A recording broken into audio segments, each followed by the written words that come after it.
Hey, everybody, it's Robert with the Robert Gardner Wellness Podcast. I'm very happy to have Shawn Kitzman on the program.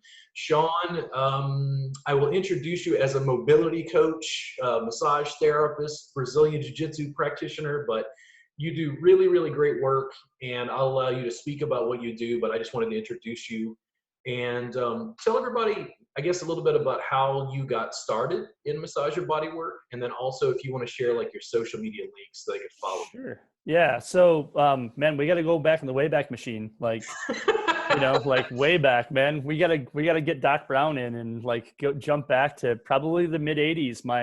I had an uncle who's since passed, but he's my mom's oldest brother, my Uncle Jimmy. He lived in Connecticut, and he was a really eccentric dude. I mean, like super eccentric dude, like doing yoga in the '70s, meditation, and like stuff like that. And so Jimmy lived in Michigan until the early 80s. And then he was working for Chrysler. And when Chrysler, when the government pretty much bailed out Chrysler in the early 80s, all of a sudden, a lot of the jobs were gone. He was an engineer. So he took a job with General Dynamics out in Connecticut and moved his family out there. I have 3 cousins that are around my age. And so I remember Jimmy coming back home. He would bring his family home over the 4th of July holiday. And my grandparents had a cottage outside of Ann Arbor, Michigan. And they would come back home, and then we would go out to the cottage, and, we'd spend a week out there when they were home. And Jimmy would I was around 10 or 11. He started showing me Tai Chi and acupressure, and had me sitting down and doing do Chinese doing, and I'm pounding on my head. And I'm like, what in the frick are we doing here? This guy's a nut job. And he was getting Rolfed in the 80s as well. So my first introduction into the concept of bodywork came from hearing Jimmy talk about Rolfing. And what it was, he went 10 sessions and, because it helped him with mountain biking and handball and all of his hiking stuff. And he's a very active person. I was kayaking in the mid 90s, when people didn't have kayaks in Michigan, and so so that was my first introduction. And then I I went all 4 years of high school, was just a shit student because I wasn't involved at all. You don't know how excited and happy it makes me to find out that because I know you're smart. We've had conversations, and I'm like, also did bad in school. Take note. No, yeah. I was a credit and a half short of getting my high school diploma, and I went all 4 years. I went every day to school. It's not like it didn't engage me. Yeah. And so I went in after my class graduated. I wanted to go to community college because that was, I thought, was going to be the thing for me to do, was going to go to community college. And so I went in, and I said to the lady, I'm like, hey, I want to take my GED. And she goes, okay, well, there's 2 days. I'm like, no, I'm going to take it today. She's like, no, you can't do that. I was like, what do you mean I can't do that? Well, I'm going to do it. I'm going to take both of them today because they're not coming back. And so I took my GED in one day. I finished both parts before everybody else, finished one part because I was hell bent that I was going to not have to go back. And so I took my GED, and, I didn't know what I was going to do. And in the early, 92, I started training martial arts. And then the year I graduated from high school, I competitively powerlifted my senior year of high school, and I ran into this guy in a powerhouse in a gym, and he was doing martial arts as well, and he told me he was doing Jeet Kune Do, or the art that Bruce Lee developed. And I was actually starting to research. I mean, and what everybody has to remember, I'm like, this is 1994. Yeah. The internet was going to the bookstore, yep. Right? So I was going to the bookstore, and also I lived in the middle of nowhere, Michigan. It was. We lived 50 miles from Detroit and 40 miles from Lansing. I lived 25 miles from Ann Arbor. And I lived on a dirt road. The road that I lived on is still dirt today. It will be dirt until the end of time.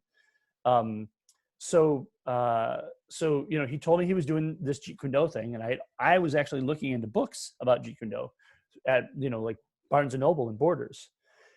And I was like, oh, that's really cool. So I went over to his house, and I started training in this guy's garage. And I trained with him for about 2 or 3 years. And then he introduced me to my biggest martial arts influence a guy by the name of Dave Hatch. He lived in Michigan. Seafood Dave. He trains out of his basement to this day. Like never has any more than 10 or 11 students because you can't fit many more people in the basement, you know. Seafood Dave was an instructor under Dan Inosanto. Dan Inosanto was a student of Bruce Lee's, and there was only 3 people that Bruce Lee had teach while he was alive. Dan Inosanto was one of them. And so he was a student of Dan Inosanto's, and he would bring Dan Inosanto in every year. And May of 97, I remember when it was, May of 97, Dan Inosanto was talking about bodywork, and he's first generation Filipino-American. And he was talking about a lot of the old Filipino grandmasters that he trained with. A lot of those guys did what kind of almost like Tui Na, right? And there was one guy, he actually was brought in by the American Chiropractic Council or college or whatever the hell it is to actually teach bone setting, because he learned bone setting in the Philippines, and it was an art that was passed down from, you know.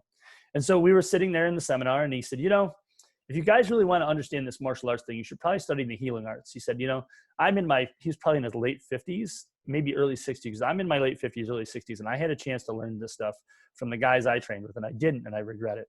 And I was already looking into massage school. But like the schools around me were like, the closest one was 45 minutes. And then the school I wound up going to, and there was only two like big schools in Michigan. It was Ann Arbor Institute. Ann Arbor Institute just had started up, and Health Enrichment Center. Health Enrichment Center was Sandy Fritz's school. So, and Health Enrichment Center was an hour and a half away. And for whatever reason, I decided that I was going to go to Health Enrichment Center. Well, I looked into Health Enrichment Center. I was working grocery retail at the time. And now I'm 97, I'm 21, right? And so, you know, as people will go, they will see I'm a fairly type A intense personality. This is a highly refined version of me. 21, I was the fucking Tasmanian devil. Yeah. Right? Like I was just a whirlwind of fury, right? like, you know, so I thought, man, that's a really good idea. If I ever get like crabby doing retail, I'm going to go to massage school. So that was May of 97. In September of 97, I was enrolled in school. And so I went to Health Enrichment Center for a year. I was the last 1,000-hour hands-on program in the state of Michigan. And so then, but I got out of school and I didn't know what to do because I lived in a small community. Nobody was itching to hire a 21-year-old guy at that time, you know? And so I mowed lawns for 3 seasons. August of 99. Yeah. Cause it was right before Y2K. August of 99. I was like, I am not mowing another lawn. I am not digging another hole. Cause the guy I worked with did landscaping. I am not doing any of those things anymore again.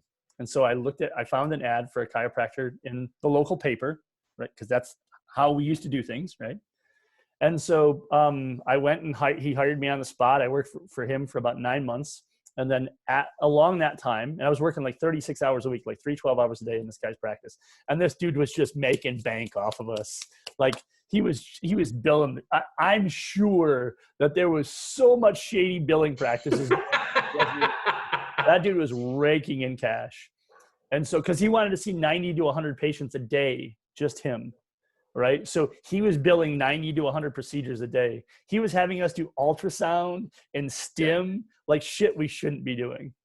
And so traction, he had us do traction, like on the old like manual pump shit, you know, like so shady. It was the good old days. The good old days. Yeah. Yeah. People talk about scope of practice. I know what violating scope of practice is. I was violating scope of practice then. And the only way that we could get away with it, because he had a license, you know, he was a you know, licensed healthcare practitioner. Anyways, so along that time, I started working at a private practice inside a racket club or a tennis club. And that's kind of when I got my first glimpse into like working with athletes and going like, ooh, I kind of like this. And they kind of like me too. And so, but it took me legit a good 8 years to figure out like that was the type of clientele that I really worked well with.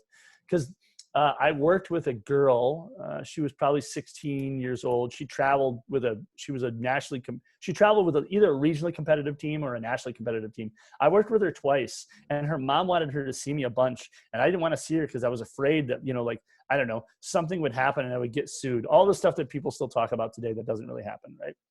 And so And then I had so I worked for Carol, the lady I apprenticed with, for 3 years. I worked at a holistic wellness center. We did all kinds of wacky shit with supplementation and energy work and all that weird shit, right?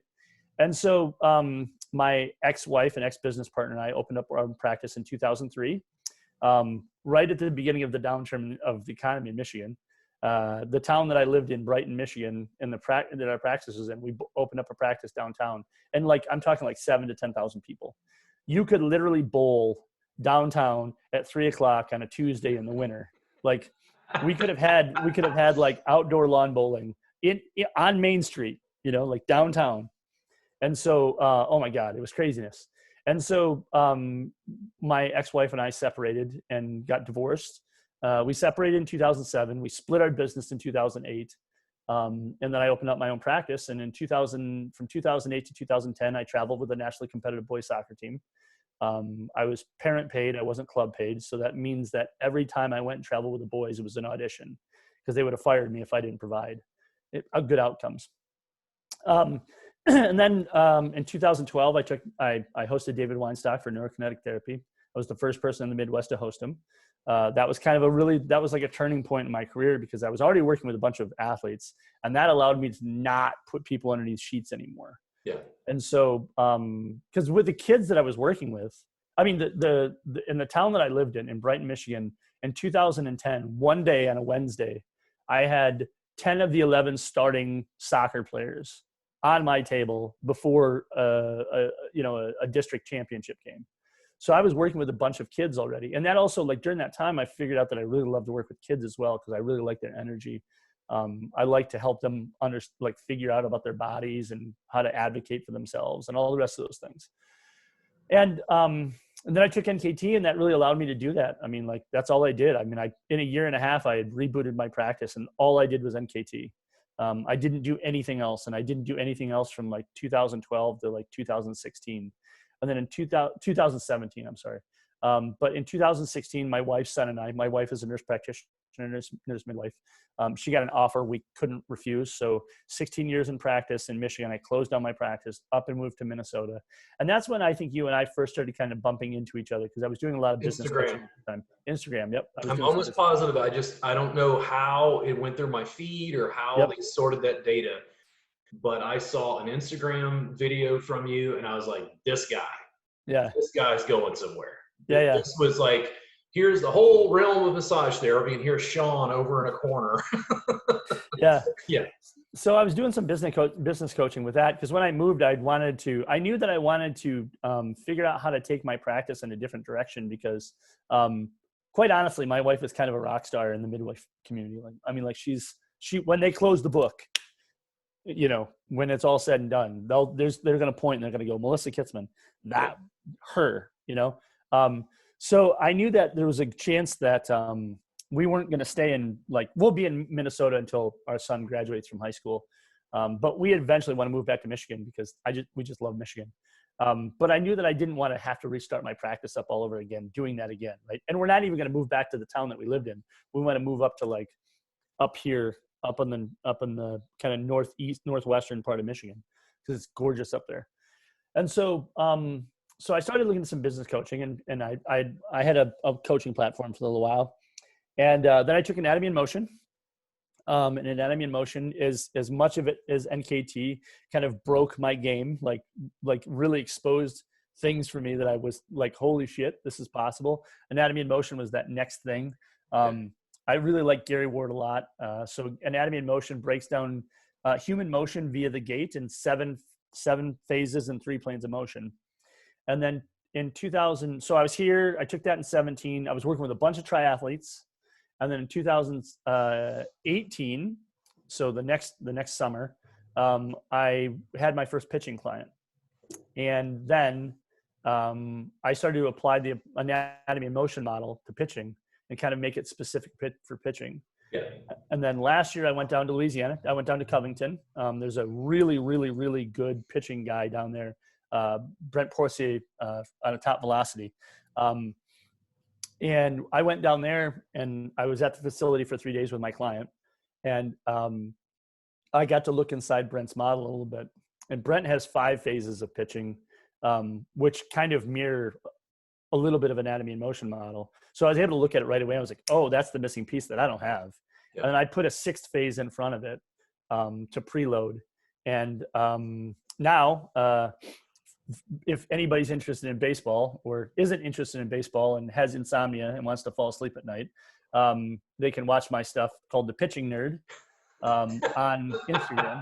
I'm glad you promoted for the people with insomnia. Yes. Yeah. Well, I mean, like if you want to get bored to death, I'm going to break down pitching mechanics from the foot all the way up to until the time that they release. Yeah. So, and if you're not interested in baseball, then it won't be very interesting to anybody. Well, it's interesting to me. I think, and maybe that's one of the reasons I resonate with you. You're very cerebral. We started the podcast and you just like torn through this history going through, and I'm like, I kind of know a little bit, kind of want to learn more, kind of interesting, because you're always on this different track than me, but I've always respected your work and your hustle. Thank you. Yeah. And then when you get to something like a YouTube channel where you're saying, hey, you can watch it and get bored and fall asleep. What I find interesting is other educators have kind of freaked out about my subscription service because they're like, you don't like give them everything, do you? And I'm like, yeah, I just record my classes and just upload it. And they're like, oh my God, but people won't come to your classes. And I'm like, nobody's going to sit and watch all of this. Right. And if they did, more power to them. It's like, if you put it out on YouTube, you get to find, because you're hitting this mass market. Well, who are the people that go into the funnel and go, man, this 5% or whatever, they're just rapid. Yeah. That's what it builds. Yeah. It would be like if Bruce Lee had YouTube. For sure. Yeah, for sure. Yeah. Yeah, no, yeah. So yeah, I mean, and before this whole COVID thing hit, I had hired 2 therapists because I'm going to open eventually, whenever we can do this, I'm going to open up a pitching and hitting facility here in the Twin Cities. That's both rehab and performance based. And it has a biomechanical model. So a lot of what the baseball community talks about is they hate me for this already. I've already made enemies. And I'm okay with it. You're on the right track. Keep going. Yep. My glasses, you've seen my pitching nerd glasses, but they're not here right now. So like, for those of you who don't know, just think of like Charlie Sheen in Major League, but like with a lab coat on. Yeah. My goal is to be able to go in an MLB game within a year and have someone know who I am. Yeah. And it's going to happen. Cause I'm branding a thing, right? I'm branding something that's instantly recognizable. And also I talk about stuff that none of them talk about. So, and to be fair, I mean, like when I talk about that, and to be fair, I think the reason that they don't talk about it is because performance coaches don't have, I mean, you have this really interesting thing because the MLB pushes all of this kind of evolution, right? So, what do you get at the top level in the MLB? You get guys that fall into the healthcare community model, which is at best not cutting edge. And then, those jobs are coveted and there's people that are vying for that job every second of the day. And so they get themselves inside of any large organization. And, when I say this, I'm not trying to be condescending or disrespectful. I'm just kind of like saying, this is the landscape of the industry. This is just what it is. Just like when you say, the landscape of the massage industry is this. A lot of people get pissed off about it, but here's the thing this is just the landscape. I'm just creating a general stereotype. And if people, if they want to get offended by it, they can. But so what happens is that people get into safe positions, right? And so they want to hold those safe positions. And so you don't get a lot of cutting edge stuff, and then, and there's a ton of bureaucracy in that. And so, and then the last thing, that the reason why, well, there's 2 things. There's less than 1,000 people in the world that's taken anatomy in motion. And again, in that less than 1,000 people, there's also, like any CEU, there's 10 to 15% that actually put it into play. I just happen to be one of those 10 to 15% that put it into play. And so I know who has taken anatomy in motion. Nobody from the baseball industry. If there was, I would have met them already. I would know them.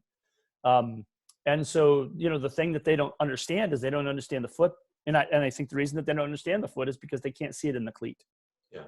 If they actually were able to see the foot, they would pay more attention to it, but they don't see it. And so they just see the knee and the hip and everything else. So, yeah, I mean, that's the Reader's Digest condensed version of me. Oh, we need many, many more hours, but can you tell people where they can follow you on social media? Yeah, sorry. Yeah, so, you can follow me on Facebook at Shawn Kitzman. You can go on either my practice page, which is Synergy Movement Therapy Case Studies, or Sustainable Coaching Practices, kind of my coaching platform. And then if you go on Instagram or Facebook, you can find me at The Pitching Nerd. I use Instagram as my primary platform right now. For that, I just started that page, by the way. I just started the brand actually when this whole COVID thing hit. Yeah. Because I'm a psycho. I'm actually doing 2 businesses right now at one time. Yeah. So yeah. I admire the tenacity, the constant development.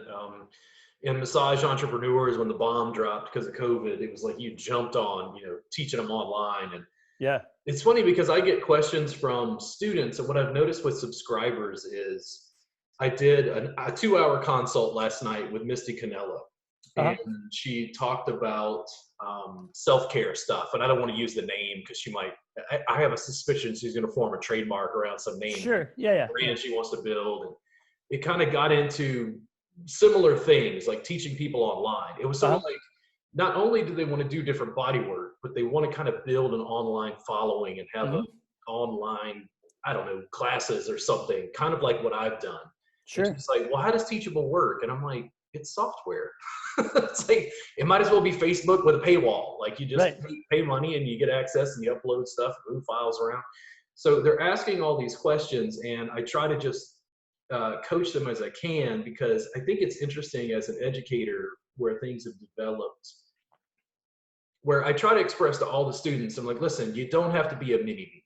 Right. I'm not the height of the massage industry. Like, right. Yeah, I think my stuff is nice, but like I would very easily have like debates with you or Scott Lindquist or about practice stuff, or the best body work or treatment assessments. And I understand where my limitations are. I'm always interacting with the students and like going, what do you want to do? Right. Go do that. Right. Like right. You can use some of my tools. That's great. If I show you some new tools, great. Improvise and use them in a different way. Like I don't really teach insurance billing. And the one thing, like I posted in the group and somebody was like, oh, he does everything. Like, do you teach insurance billing? And I'm like, nope. No. I run like that's like The Walking Dead. I'm like, no. Right.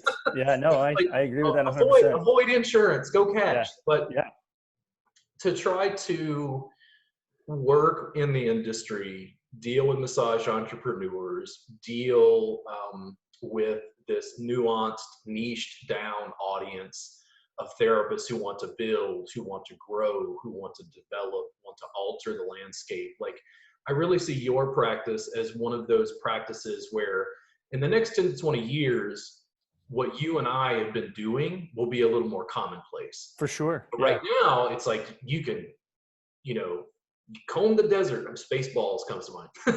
Yeah, well. Combing the desert, looking for people like us with these weird, nuanced practices. For me, I still freak out, Shawn, because the students in the mass massage community, I still work on this because they're like, what you do isn't massage. And that is the craziest thing to me. Sure. Even 18 years in as a therapist, to realize, how is it that if I was a mechanic, how would I repair a car so innovatively that mechanics would say that's not being a mechanic? Right, sure. Yeah. That's the weirdest thing to me, because I'm like, okay, guys, listen, if it's not massage, I'm going to go teach the yoga community globally. Right. If it's not massage, don't need a license. And they're like, oh, no. Right. Yeah, no, it's true. I mean, I have to field some of these questions right now with scope of practice, and it's like, it's mind blowing to me. And like, I don't even understand it. Like, well, because here's the deal. Again, I sleep next to somebody in the healthcare community every night. And the healthcare community thinks we're adorable, by the way. like I talk to my wife about scope of practice and HIPAA, and she laughs. She's like, what in the flying fuck are they talking about? Yeah. Scope of practice. It's like, okay. And this is kind of the stance I've come to, like in my presentation of my, kind of transition to how to teach people to go online. Here's the thing, right? It's my second thing that I talk about, because I've had to field it so many times, and I try to be really nice about it, because I don't want to I'm not trying to I'm not trying to be condescending. I'm not trying to be demeaning. But like right now at the height of this thing, when nobody's making money, you think that your state, the local, federal, and state government gives a shit whether or not you tell someone to put a lacrosse ball or a tennis ball into someone's armpit? Like they don't have better things to do? And do you think they have drones flying into your house? Right? I mean, like, are you, and I ask, I'm like, look, I've been in practice for 20 years. I have far less risk tolerance than, or, you know, I'm far less allergic to risk than the average massage therapist. How do I know? Because look at what I just told you, right? Like I've done shit. When I traveled with the boys, there wasn't an athletic trainer that traveled with most teams. I was a massage therapist. Oh, and you know what? When I went to Texas, when I went to Illinois, when I went to Boston, when I went to North Carolina, when I went to Little Rock, Arkansas, no, I didn't check to see if my license was okay there because I didn't give a shit. You know why? Because nobody was there. Yeah. The massage police, the massage SWAT, you know, they didn't, I wasn't on the radar yet. Yeah. And so, you know, like I field these scope of practice questions and I'm like, you're seriously going to let yourself close because you can't fucking figure this out? Like, honest to God, like I don't understand it. And by the way, like, I asked him, I was like, so I've been in practice for 20 years. In 20 years, I've never known anybody to get busted. Just that, I mean, like, it's like Bigfoot, yeah. right? Yeah. You know, it's like alien, you know, like abduction. Well, cutting my teeth in the Thai massage community, and it's like I could tell my own story of all of that. For sure. Like a teacher came in from out of town, came in Texas. He had originally been, I think, in North Carolina, and North Carolina has, of course, different laws than Texas. Right. He got a lawyer and said, "No, I do Thai body work. It's based on energy, which is send lines," and got a lawyer and went before the state board and said, you know, I don't need a massage license. And they kind of didn't know what to do with him. Okay, he's doing energy work, leave him alone. And then he travels like around the country and teaches classes. And in his class, he's just like, I will never get a massage license and I will never allow a state to force me to get a massage license. For sure. And then they're like yoga teachers in class in Texas, is in my state, who are like basically giving me the finger going, I will never get a massage license ever. And I will never allow, and I'm like, I mean, it does no sweat to me. Right. The thing is, the mainline massage community acts like I'm supposed to police. And I'm like, yo. I'm busy, bro. I'm not the massage police. Like, I don't give a shit. Like, no. And I've got better things to do. Yeah. You know, so, and it was funny because somebody was talking to me the other day about like, well, you know, maybe hopefully we can all like get together as a community. I'm like, you have a better chance of herding cats into a river than this. Yeah. Right. And I think we've talked about this before, right? I think the reason why though is because there's just so many different avenues that you can go as a massage therapist. You know, like someone takes my course, you know, one of the other things that I tell them right off the bat is like, look, if you're a relaxation massage therapist, I am not the guy for you, because you will find out if you haven't figured out in the 5 minutes that you have talked to me, there's nothing relaxing about me. So, you know, I lied to myself for the first 3 years I was in practice and said that if I get enough reps in, I'll be good at doing relaxation massage. And what I come to figure out is the only way I can put someone to sleep is if I hit him in the head with a 2x4, right? Like there's I just don't possess it, you know? But even when I was in school, they were like, oh, somebody has an injury, send them to Shawn, you know, because for whatever reason, like that was my interest. That was my, you know, that's what I really thought was fun. Yeah. So, you know, like people just need to recognize that, like, and who reports the guy that says, do the doorway stretch and you help my shoulder out? Oh yeah. No, I mean, I've seen as soon as COVID hit, people are like, that's not within scope of practice to with online. I'm like, listen, you're not giving a fucking massage online. You're not doing soft tissue work. You're teaching them to do soft tissue work on themselves, which is being a coach. Merry Christmas. You gotta go global. Right. This is not the same thing, and it doesn't jeopardize your license. I don't understand how that works at all. And then they're like, does your insurance cover it? And I'm like, that's like getting sued because you put up a YouTube video. Right. That's not the same thing. Even though you have a massage license, it's like Dr. Oz is a cardiologist. Right. Is he acting as a cardiologist when he tells people information about COVID? No. Right. That's being a celebrity in a sense. Well, and it's really funny about, you know, like how people want to grab onto like their license and their insurance, and how great the AMTA and the ABMP Oh. are. And you know what? How Let me run away regressive. from the camera. Yeah, right. Dude, they can throw darts at me all they want, right? Like I'm good, you know. But like, how regressive of a policy is it that they come out and say that you can't do online sessions? But Colorado, I know this because I joined the Colorado massage group, right, just recently. Colorado has said that, like, you know, the massage therapists can do it if they stay within this purview. Well, then, like, all of AMTA and AMBP's, like, all of their policy just went out the window. You can't make a blanket thing when you have a state by state thing. Like, it's just not possible. Minnesota, you know? no license. Yes. Vermont, no license. Yeah. Colorado, you can do Thai body work without a license. Right. It just goes on and on. And like, that's the thing when students, they come, because I do online CEs, and then students, you know, are asking me questions, and they're always confused. And I'm like, guys, in the United States, there's 50 sets of laws. I don't know the law in your state. I'm providing the information. Just follow the law and rules in your state. Like, you know, I had someone, and I tell this story because somebody contacted me from Mauritius online. They wanted to be on my subscription service, and I'm like, where the fuck is Mauritius? Like, I had to go to Google Maps, and it's like a small island off the coast of Madagascar. When you hit that point, you're like, massage law? It's like, you might as well be in international waters in space. There's no, you know, it's like, who owns the moon? It's that sort of thing. Like, you know, no country has laid claim to it yet, to my knowledge. So I am a fan of information. And education. And one of the things about the internet and access to the internet and what it did to me, I first got on the internet in 1995. I saw no commercial application because I had no idea why anyone would put a credit card through that's a recipe for being stolen, right? So for me, I had to develop it with technology in a very different way than like millennials, for instance.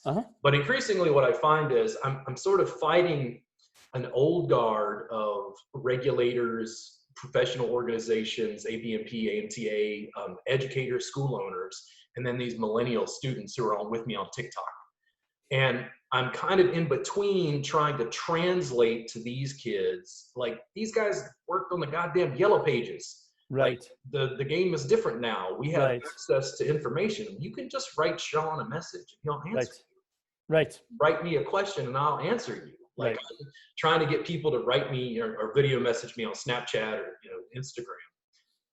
The technology and what it's allowed, I really think in the next 10 to 20 years, what I've always said is there's a mass industry of massage envy. And I use massage envy not because I'm anti-massage envy. It's just they've created the hamburger, fry, and a drink in a form that's sustainable, that people think of it consistently. They're used to the product. And now there's room in the marketplace for Whataburger, In-N-Out, Sonic, Freddy's Frozen Custard, the artisanal sort of experiences, your practice, my practice, a lot of other educators' practices, where I keep trying to get the students to push beyond core curriculum. Understand the scope of practice. I've read the law in Texas, and every time I read the law in Texas, I'm like, God damn it, I should have been a lawyer. Like, that's how they get away with that shit. They have themselves written into law. There's the loophole. Oh, that's how you steered it in your favor. And the thing is, without breaking scope of practice, it's like me having a podcast isn't a violation of like giving information away. It isn't encouraging people to break state laws. It's just making people more aware of the parameters. So for instance, when we get into like those regulatory conversations, when I have conversations with Chad Bolding, he's a practitioner who's involved in martial arts in Arkansas. He's like, yo man, when I was a kid, like I got like punched in the head and like, like basically knocked out, you know, and it's like, there was no license, the martial arts instructor, and there's no, like these people are like choking each other out, you know? It's like, that's what it gets to. Like he's encouraged me to go to the Brazilian Jiu-Jitsu community locally and start training and sort of push what I'm doing towards them. And I think that would be a good way to go, but I'm much like you where there's this just complete robust amount of information available. And then it's like, what do I spend my time focusing on? Sure. Increasingly, it's been less and less the massage community, unless I'm like, acting as an educator. Right. But I'm not really going to other massage therapists trying to learn business or marketing, because it's Sure. like, no, you got to learn that somewhere else. Sure. Yeah. And Yeah. with body work, it's almost like, when I dig on the fringes of like the yoga therapy community or the pain science community, or, maybe even in martial arts, is where the light starts to get in. Mm-hmm. There's such an amount of information. Like for me, it was interesting. There was a massage therapy group. It's Massage Education Network something. So it's a lot of educators, school owners. Uh-huh. And just because COVID hit, everybody's stuck at home, right? I go online in the group and I go, hey guys, listen, I teach online. I've got this subscription service. If you'd like me to live stream into your students in some form, like I'll do it absolutely free. Just let me know. Crickets. And that's the whole thing. It's like I was doing this before COVID hit. Mm-hmm. I was just trying to reach out to as many people as possible, and much like you, making everybody pissed off in the meantime. But my practice grew, my teaching practice grew, we developed retail, we were teaching online, we continue to put out a slew of social media content to be able to network with people. Massage Entrepreneurs was a manifestation of trying to democratize information within the community, knowing that the cream will rise. Mm-hmm. And they're like, oh, well, what if they study with other educators? And I'm like, then my shit isn't any good. It needs to die. and also, like, why would they not study with other educators? Like, I mean, like in jiu-jitsu, right? So my instructor here is as far as like the western part of the Midwest, kind of like Wisconsin, Minnesota, Iowa, North and South Dakota. My instructor here in Michigan, Greg Nelson, is kind of like the OG. He was the first black belt in Minnesota. He's got 3 or 4 affiliated schools in Minnesota, within like 15 miles of each other, by the way. But I mean, I buy instructionals from a guy that's in New York that's not even in the same organization. Greg doesn't go, well, Shawn, you can't train with me now. I see you cheated on him. Yeah. I see you talking about that John Danaher stuff, Shawn. You can't train with me, because Greg did the same damn thing. Like anybody that's a motivated student. And by the way, I have immense amount of respect for Greg. Immense amount of respect. One of the reasons that I was happy that we were moving to Minnesota was that I was going to get to train with him. I have been a fanboy of Greg Nelson for the better part of, 15 years. I've spent hundreds of dollars on his instructionals. When they asked me to teach at the academy, like I absolutely couldn't believe that I was going to be able to teach at Greg Nelson's school. Like it was such a mind-blowing experience for me. But I mean, anybody that's a good student is going to take, because it's the Bruce Lee thing: absorb what is useful, reject what is your own, and absorb what is useful, reject what is useless, and add specifically what is your own. That's what every good student does. Yep. I take stuff from Greg, and I apply it. I take stuff from John and I apply it. My friend Emily Kwok, who is part of Groundswell Grappling Concepts, I've taken stuff from Emily. Emily doesn't go, Shawn, I saw you training with that Greg Nelson guy. We can't be friends anymore. What in the fuck? How is this? But what happens is people get really insecure. They think that they're going to lose their students. And Dan Inosanto, I'll go back to him because he's probably like, if I look at like as a student, Dan Inosanto is who I'd want to be when I grow up. And I don't know that I'll ever get to be him because he had the ability. So, he was Bruce Lee's guy. And then when Bruce Lee died, all the students kind of rallied around Dan and they were like, well, you had the most time, like you had the most time training with him. And he kind of put you forward as one of the guys, right? And also he was young. And so all of a sudden, all the students kind of like rallied around and he opened up a school. And then along the way, because he's so curious and he became a magnet in the 80s of like Jeet Kune Do. If you said Jeet Kune Do in the 80s, Dan Inosanto would be the guy. And so, he had people like, so Pavel Tsatsouline came from Russia with the kettlebell. So Pavel kind of like re-pioneered the kettlebell here in the States. in the late 90s, early 2000s. Pavel was at Gear Dance School like early on. So many trends have come out, but I was in, so, this guy has more instructor certificates and black belts and grand poobah stuff than most people that walk the face of the planet will ever even understand. And I was at the academy at an instructor conference, and we're sitting there, and Jean-Jacques Machado, who was cousins of the Gracies, was teaching this technique. And Guru Dan is like sitting on the mat with me. He's like 3 students from me. And Jean-Jacques shows this amazing thing. And Guru Dan looks over at me and he goes, "Geez, can you imagine that? How did he even think of that? That's amazing." Now, this is a legend in the martial arts. Like, he's created whole industries. So everybody knows the movie John Wick. John Wick was shot by 8711. 8711 is owned by Damon Caro, Chad Stahelski, and David Leitch, right? These 3 guys, they're kind of pinnacle. Damon and Chad and David all have trained at the Inosanto Academy. David Leitch was actually from Minnesota and trained with my instructor here. They were training partners. So like 8711, that one company responsible. In the late 90s and early 2000s, Jeff Amata was a stunt guy in the industry. He did the Bourne series. So if you buy the Bourne Identity and you watch the extras, Matt Damon talks about training with Jeff Amata and Dan Inosanto. When you go into the academy, it's all of these freaking movie icons, Denzel and Matt Damon. Like, you see all these pictures.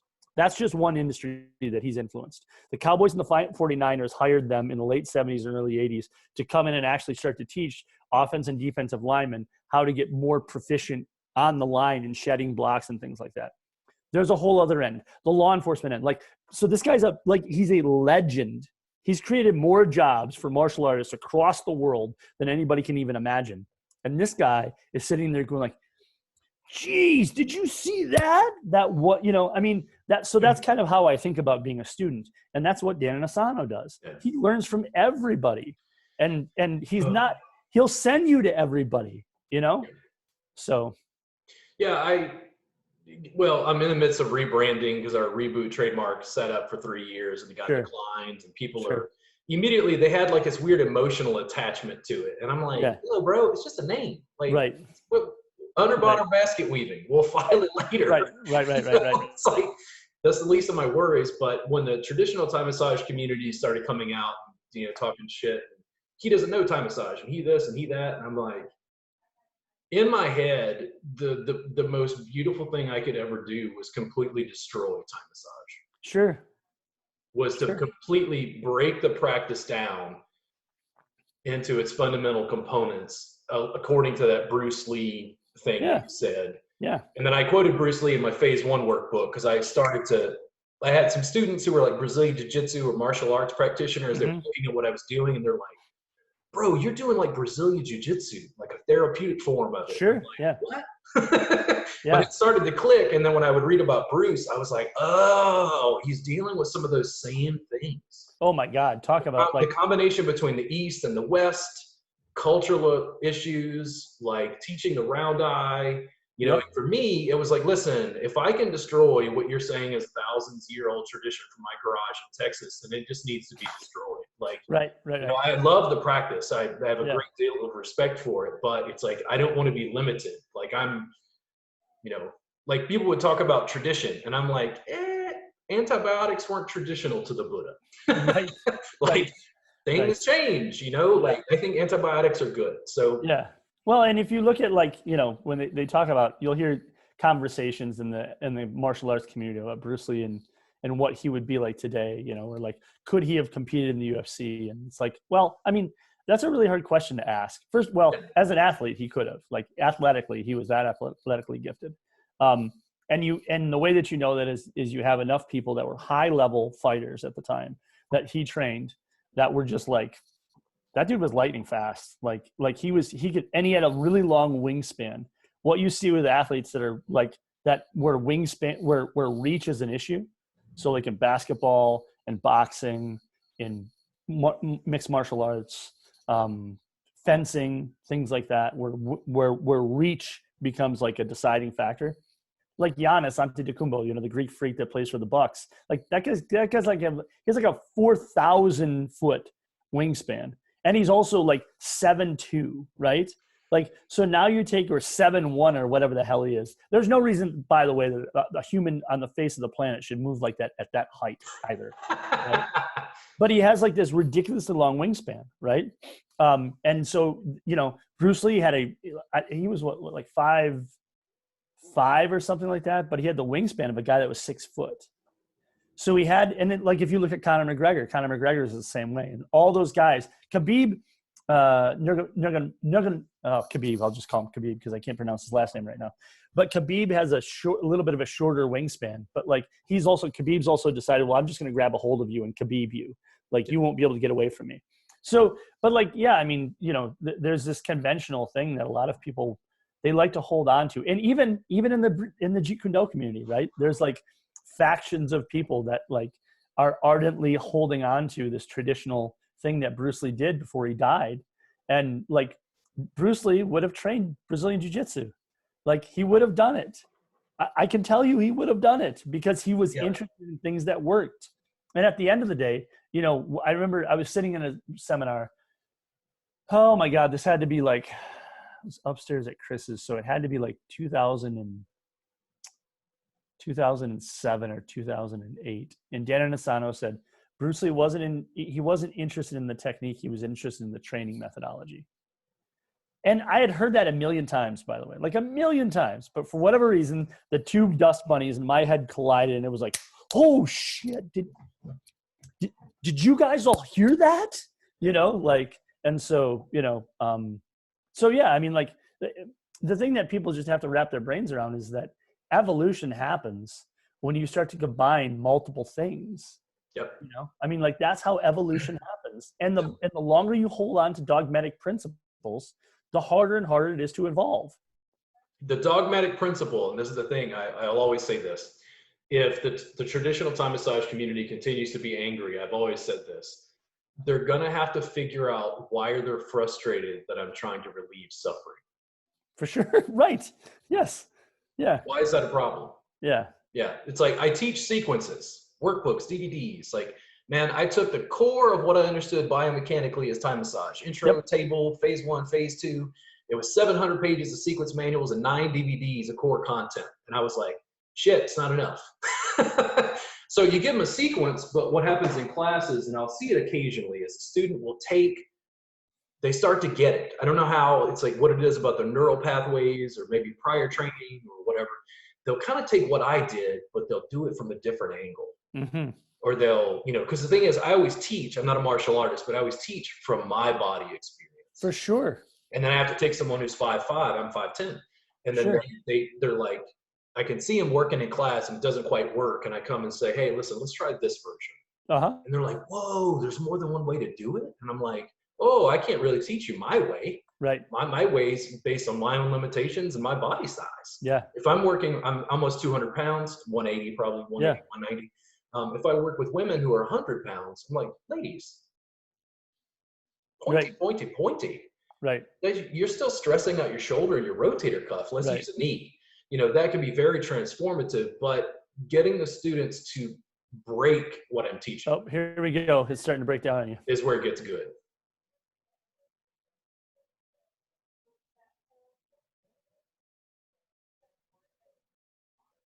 Did we unfreeze?